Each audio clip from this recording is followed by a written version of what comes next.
আমি নিজে বলছি, আমার বুঝ হওয়ার পরে আমি কারো জন্য এতটা কাঁদি নাই। আমি আমার এই নওজোয়ান শহীদ শরীফ উসমান হাদি রাহিমাহুল্লাহ তাআলা, তার জন্য আমার চোখের পানি যেটুকু পড়েছে।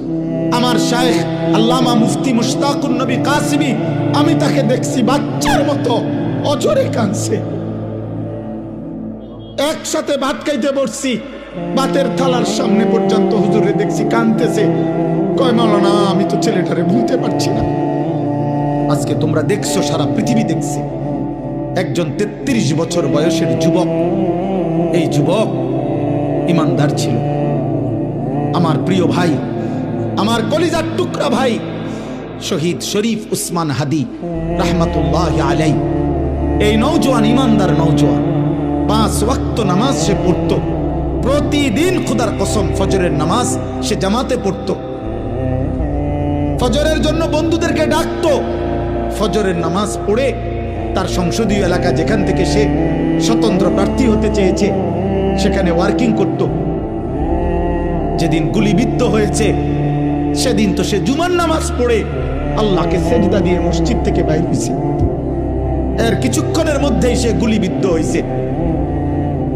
সে হাফেজে কোরআন ছিল, তার বাবা আলেম ছিলেন, তার বড় ভাই আলেম, সে মাদ্রাসার ছাত্র ছিল, সে আল্লাহকে ভালোবাসতো, পাক্কা ইমানদার ছিল। তার হৃদয়ের সবটায় দেশপ্রেম, মাতৃভূমির 1 ইঞ্চি জমিন, মাতৃভূমির 1 ইঞ্চি জমিনের আজাদি, স্বাধীনতা, সার্বভৌমত্ব সে দিল থেকে চেয়েছিল। তার বক্তব্য এটাই ছিল যে আমি আমার মাতৃভূমির 1 ইঞ্চি জমিন আমি কাউকে নিতে দেব না, নিতে দেব না।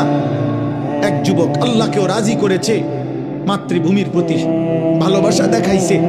ঈমান এবং দেশপ্রেম, এই 2 জিনিস তার মধ্যে একত্র হওয়াতে, তোমরা ভাই বলো, একটা ছেলে বলো, তোমরাও দেখছো, আমরাও দেখছি, গোটা বাংলাদেশের লক্ষ লক্ষ আলেম, মুফতি, মুহাদ্দিস, পীর, বুজুর্গ, আউলিয়া, ইমাম, খতিব, মুয়াজ্জিন, তালেবে ইলম, হাফেজে কোরআন, বুড়া মানুষ, জওয়ান মানুষ, বাচ্চা মানুষ, আরে বাবা, এই জাতির 18 কোটি মানুষ মনে হয় তার জন্য অঝরে চোখের পানি ফেলছে।